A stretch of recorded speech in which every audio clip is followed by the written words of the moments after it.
Object detection is a computationally and humanly difficult task, but in today's video, I'm going to show you how you can do it in just a few lines of code in C#, standing on the shoulders of some machine learning giants. Let's dig in. So for this video, you're going to need a few files, and what these are the files used in our neural net training. Luckily, a few people before us took a bunch of data and created these neural nets and trained them, and we're going to take that data that they output and use those as our models to do this face detection. The 4 files you're going to need are in the GitHub repo down below, and they are in a folder called detection. And if you'll just download those 4 files, you should have everything you need, and then from there just put them in a folder in your project and we should be good to go. So with that being said, let's get into the code. Okay, so the first thing we're going to need is what's called a Cascade Classifier object. So we're going to name it Face Cascade. And what we're going to be doing with this is, as you might have guessed from the name, we're going to be doing detection on faces. Now, in the, not last video, the video before that, we did template matching, which actually allowed us to detect a face, because we would take a template of a face and match it to my face. And that's cool and all, but that is very specific and doesn't really work all the time. This, however, is trained on tons of faces. It's like having a million face templates. And so that's what we're going to use for here, and you'll see it works much better. So we're going to do this Cascade Classifier object, and what we pass it is the Haar Cascade frontal face default XML file. Cascade frontal face default.xml. Okay, so yeah, so we have a Cascade Classifier object, and then from there we need to create a few mats. So we're gonna do a frame, and I don't remember if I said that or not, but we're gonna do this through video. So we're gonna do the same logic we did in the last video, where we, looped through, caught each image as a frame, processed it, spit it back out, doing something with it. So we need a frame object. We also need a frame gray object, because we're gonna have to turn these frames to grayscale. And that's as part of the classifier. So we have a few of those. We may come up here and do some more later, but so I'm just going to say while true.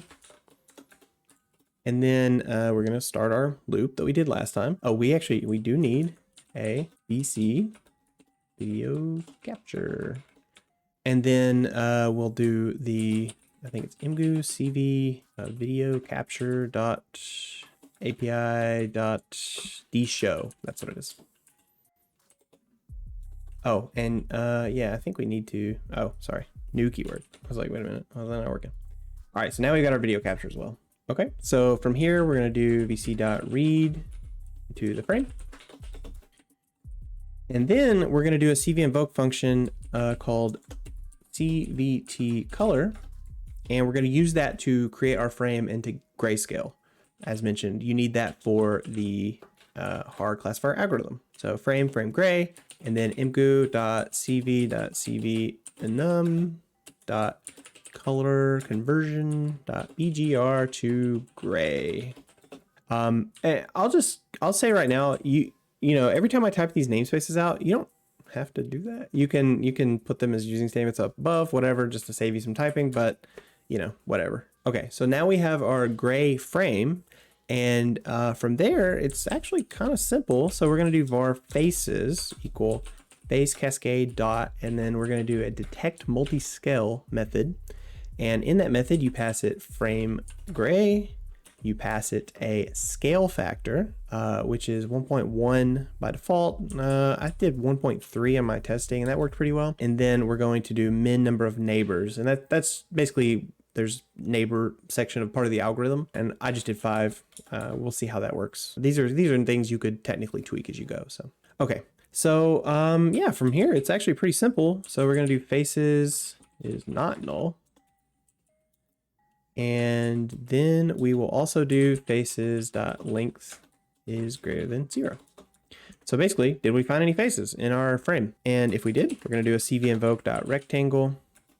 I'm gonna write it onto frame, then I'm gonna do faces sub 0, and then we're gonna do MVC scalar object, and we're gonna do 0, 255, 0, and that's just green. So okay, and then there's also a thickness to it as well for the rectangle. All right, and so basically, yeah, if we found a face, we're gonna draw a rectangle around it. It's gonna be green. And then, so let's do the I'm show. And then we're also gonna do our CV invoke wait key.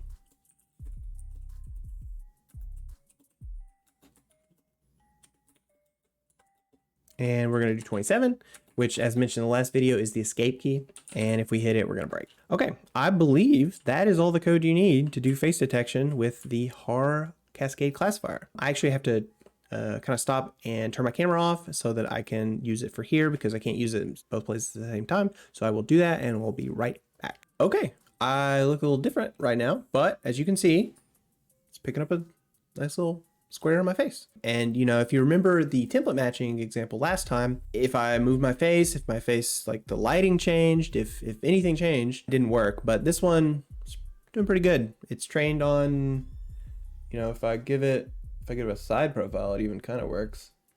It's trained on, you know, like I said, tons of faces instead of just the one template. And so works pretty well. That's the Haar Cascade Classifier. Like I said, it's just a few lines of code and you can do face detection. There are other models that come with OpenCV. In case you're wondering where I got that file actually came default with OpenCV. If you download OpenCV from the website itself, you'll find that in the files. You can just search in the folder you downloaded.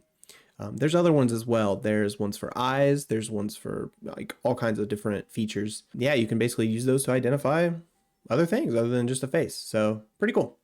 All right. So with that one being said, let's dig into another, maybe a little more complicated subject, object detection with the YOLO algorithm. So we're going to start with a variable called net, and this is going to be our neural net. We're using imgu.cv.dnn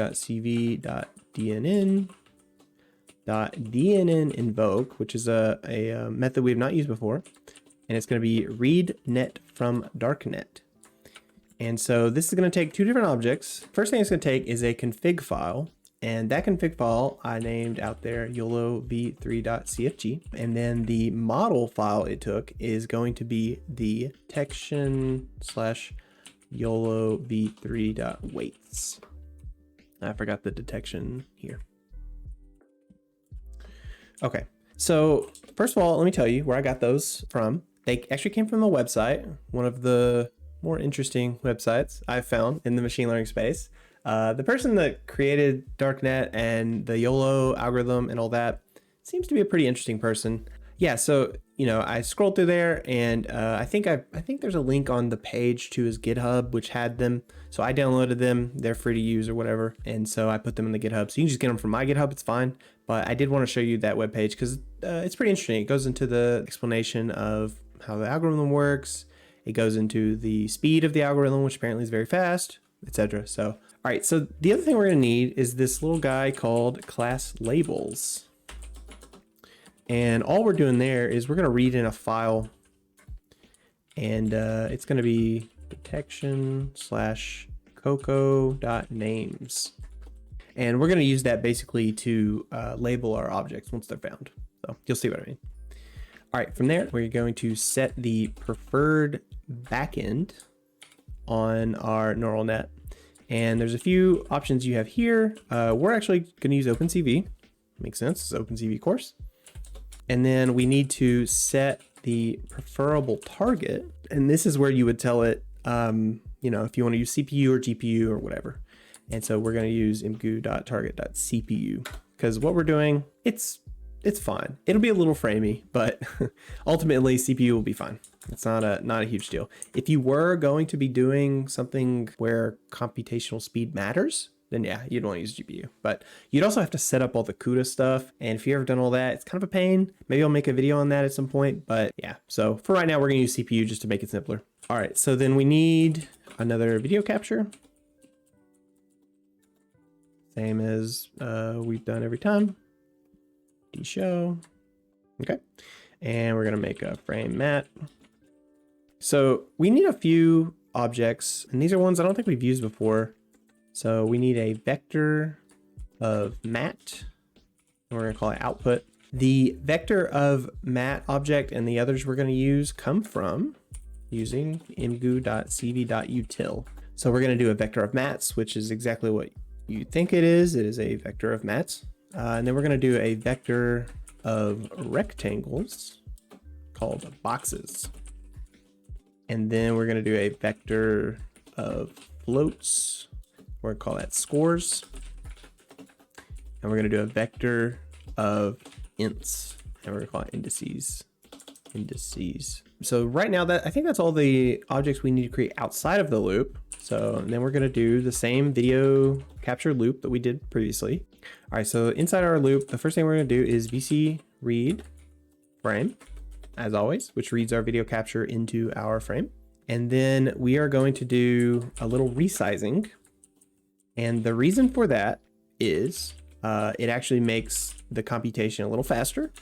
This is something I kind of figured out after playing with it for a little while. Now, the resize you do it's important to get it right. And what I mean by that is this resize may not work for you. So what we're doing right here is we're reducing it by what, 60% or whatever. We're reducing it down to 40% of its size. I believe, if I'm not mistaken, that your image that you're passing to the model has to be, both of its dimensions has to be a multiple of 32. I could be wrong about that, but I'm pretty sure as I was playing with it, that certain sizes did not work and certain sizes did. And then I did a little research and I kept finding stuff suggesting that it needed to be a multiple of 32. So do with that what you will. One thing you might do is print the size of the frame you're passing to see what you're doing, your resize is ending up at. And you can use that to kind of figure out, is this a multiple 32 or not? You can do some math on it too if you wanted to set the size the way you wanted it. Okay, so CV invoked resize, and then we're going to, this might look a little weird, but we're going to reinstantiate our objects here. And the reason for that is, well, you'll see in a moment, but it's important, turns out, as I found out. All right, so then we're gonna do var image equal frame.toImage, and this is a BGR byte. And as per usual, the reason we would transmit or transform our mat to an image is because we need, we need an image. Either you're gonna do transversal on the image, by like a two-dimensional array, or whatever you're passing needs an image, and that is the case here. So the next thing we're going to do, we're going to have this variable input, and we're going to do a DNN invoke dot blob from image. DNN invoke comes from the .dnn namespace, so we can just throw that up here. Just to get, not have to type the whole thing. So blob from image takes a few arguments. It takes our image, as you might imagine. It takes this scale factor. This scale factor, I believe, affects how it'll affect the size of your blob that you're creating, that then it gets passed to the model. I played around with this for a little while. The number I kind of stumbled on that I think does the best in at least what I'm doing is this 1 divided by 255 number. And that shrinks it down, pretty small. You still get good object detection on it. And it actually helps performance as well. So there's the resizing that helps performance, and there's this blob from image scale factor that helps as well. And then the other thing we want to set, we don't care about this size default. I actually want to set swap RB. So we're going to do it this way, and we're going to set that to true. And what that does is if you remember in OpenCV, the red and blue channels, whatever they're called, are swapped. They're BGR, not RBG. And so this swap RB basically says, hey, you need to swap this back because OpenCV is weird, basically. So we're going to do that. All right, so we have our blob. Now we need to set the input of our, net set input. We're going to set our input as our blob. So this is saying, hey, neural network, this is what we're going to be sending into you to train or to test, not train, test. And then we are going to do net.forward to kind of get our result, basically. Feed the neural network forward to determine what the output was. We're going to store that output in our output vector of mats. And then we are going to, in terms of the output names, we're going to do a property of net called unconnected outlayers names.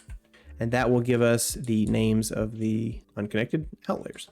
Okay, so this is where the code gets a little complex. You know, I said the Haar classifier was just a few lines of code, and it was, but this one is a little more than that.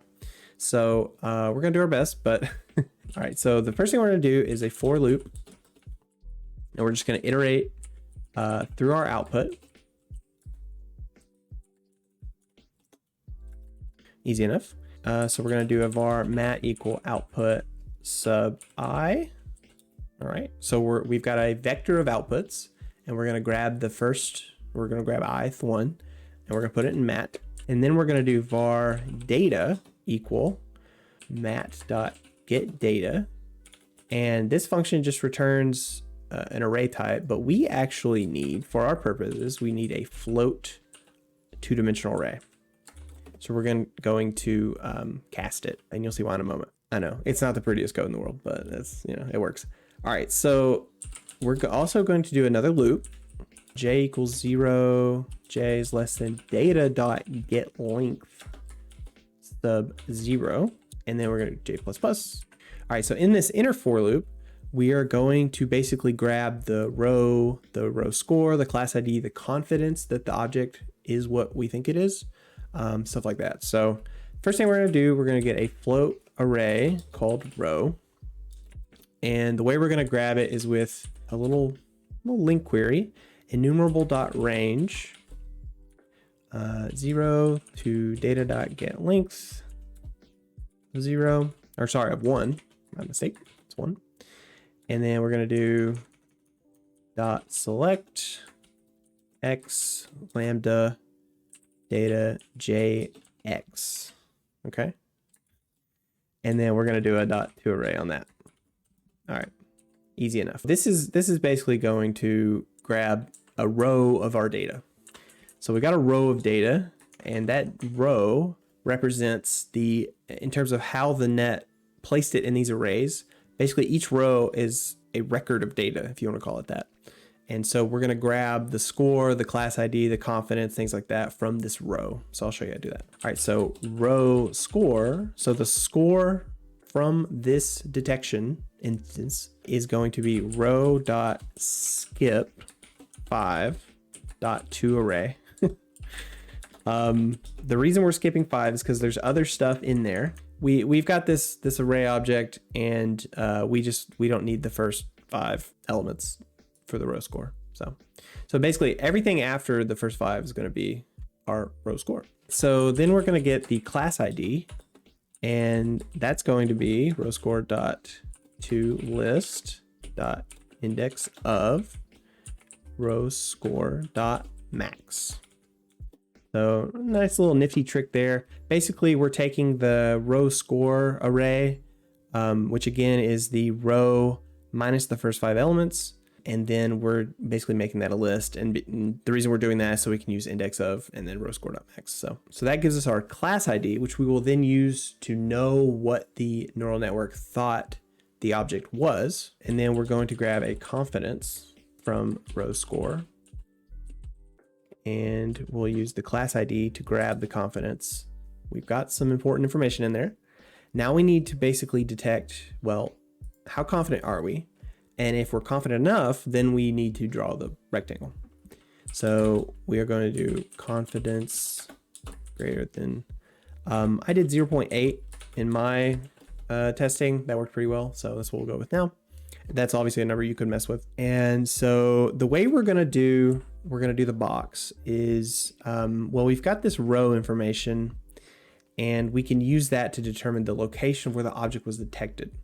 So we're going to do a couple bars. We're going to do a center x variable, and that's going to be the center point on the x-axis. And we're going to cast to an int row 0 times frame dot width. Yeah. Okay. So that's going to give us the x value of our center point for the object detection. So then we're going to do the same thing, but for y. And as you might imagine, it is the next position in the row array. As you can tell now, the first 5 positions, or 4 positions in the row array are these locations. Okay, and then we're gonna do box width. If I can type, and that's going to be row sub 2 times frame dot width. And then we'll do finally box height. So now we've got the center XY points, the X and Y points for the center of the detected object. And then we've got a box width and height to be able to draw the rectangle. Okay, so the next thing we're gonna need is, we're gonna need an X and Y value of the place to actually draw the box, because we have the center of the object, but we don't have a place to position the rectangle around the object. So we're gonna do a little math to get that. And so we're gonna do var X equals, we're gonna cast it to an int, center X minus box width divided by 2. And we're gonna do var Y equal int center Y minus box height divided by 2. And that gives us the locations of where the actual XY coordinate where we need to start the rectangle. All right, so we have that now. If you recall, we have these 3 vector of rec, vector of float, vector of int that we're not using yet. Well, we're about to use them. And what we're gonna use those for is to keep up with basically the instances that we found stuff. So we're gonna do this vector of rec dot push, and it's actually expecting an array. And so the way we're gonna get around, even though we at this point only have the 1, we're gonna get around that by doing system.drawing.rectangle array of 1 element. And it's gonna be a new system.drawing.rectangle. And the coordinates again are gonna be X, Y, and then we're gonna do box width and box height. Okay, so we're gonna do the same thing with indices. We're gonna push, it needs another array as well. It's gonna be an int array with class ID. So we're gonna push the class ID onto indices, and then we're gonna do scores dot push. It's gonna be a float array, and we're gonna put the confidence in that float array. And now we need to do a little bit more. We're almost there. Calm down. So we're outside of our output loop now, and now we need to do a few things. So the first thing we need to do is what's called near max suppression algorithm, which is a DN invoke method. And what it does is it suppresses any boxes to basically get the best one. We only want the best box. And so we've looped through and we grabbed all of them, but now we need the best one. All right, so we need a variable, and let's call it best index. So it's going to be dinvoke.nms boxes. And so we're going to give it our boxes to array. We're going to give it our scores.toArray. And then it takes this score threshold and NMS threshold, and each of those we're going to do 0.8f. So the index of our best box will be here. And then, yeah, now we need to start building our output frame. So what I'm gonna do here, I'm gonna do frame out equals frame.toImage. Nope, not toString. And that's gonna be a BGR byte image. Now I'm gonna do another for loop, lots of loops. Like I said, computationally hard. And then while it's less than best index, dot length, we're gonna do I++. Yeah, I should mention the DN invoke MS boxes gives you an int array. All right, so then we have int index equals best index, should be best indices, but that's okay, of I, and we're gonna do bar box equal boxes of index. Okay, and then we just need to do our CV invoke rectangle on frame out.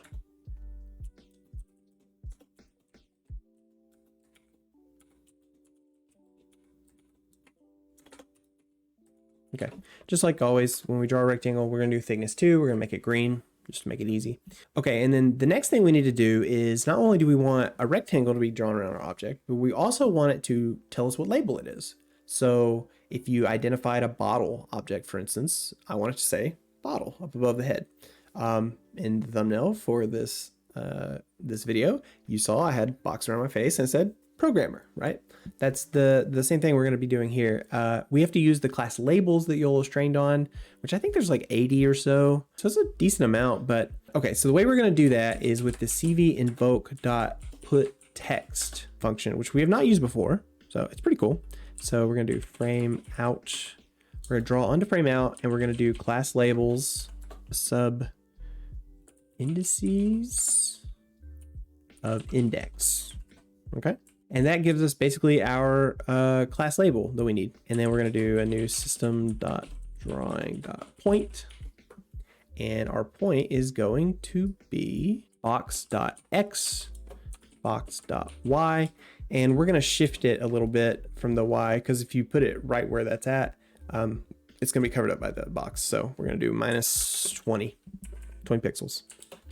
All right. And so we've got our point. Now there's a few more arguments we need. The next one is going to be emgu.cv.cvenum.font_face. So you're telling it what font to use. There's a few you can use. I'm a plain guy. So we're going to do plain. Then it needs a font scale. We'll just do 1.0 for now. It needs a font color. So we're going to do a new MCV scalar. Let's make it blue. No, that's not going to show up. Let's do red. This will be cool. And then a thickness for the font. All right, so that puts our text onto the image. Now we've got about 60 more lines of code to write. I'm just kidding. We're done. So now we just need to resize the image again. And then, because remember we shrunk it down. So let's shrink it back up. Shrink it back up. That's called enlarging. And we're going to do system.drawing.size of 0, 0. And because of that, we're going to use our scaling factors. And let's do this for now. We'll see how that runs. And then I'm going to do imshow output. So I'm going to do the imshow, and then we're going to do our typical if cv invoke dot wait key of 1 equal to 27. You can tell it 1 here, but it's not going to be that fast, I can promise you. So unless you're maybe using the GPU stuff. Okay, I believe that is all the code we need to do this. So like I said, I'm going to turn off my camera and we will test it out and see how it goes. Okay, there we go. It's picking me up a few times, but look at that. Oh, hold on. Let's see if I can do this. I'm reflecting like 3 times. Okay. Person. It knows I am a person. If I hold up something, I think it will. Yeah, look at that. It picked up for a second. Cell phone. How did it know? That's crazy. It's because of YOLO. It's a pretty nice little object detection algorithm. It's having trouble. There it goes. Cell phone. Look at that. Cell phone. There's other stuff too. I have a laptop here. Let me try that. Laptop. Let's go. Laptop. Yeah. All right. So yeah, proof that it picks up quite a few things. And who knows, maybe right here, I'll throw in a video of it picking up my dog. Okay. And that is object detection. It's pretty easy, you know, for you only had to write the code. You didn't have to actually train the models, which is actually the hard part. So like I said, standing on shoulders of some machine learning giants, no matter how weird their websites are, it's, you know, it works pretty well. And I'll say if you get that code and you kind of maybe put it on a mobile device or something, go around, see what all you can find that it will detect, because it'll detect all kinds of stuff, you know, dogs, people, chairs, whatever. Like there's 80 things. You can go look at the file to see the classifications. It's pretty interesting. So yeah, object detection, not too hard. So that's all for this video. It actually probably the end of the OpenCV series. We may dig more into it later on, but if you're looking for something else to do, I do have a suggestion. You might want to check out my .NET MAUI series, where we're learning the new Microsoft .NET MAUI framework.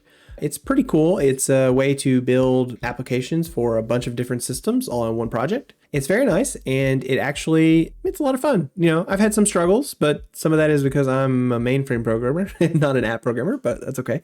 But anyways, yeah, so we're building an app over there. I've got 2 episodes out now, and then one showing you how to set up .NET MAUI, so pretty good stuff. That playlist is right there. Yeah, and then if you'd like to level up your dev skills, that playlist will be there. So like now I'm kind of like pointing at both, I guess. That worked, right? Okay, all right. Well, other than that, I'll talk to you next time. Bye.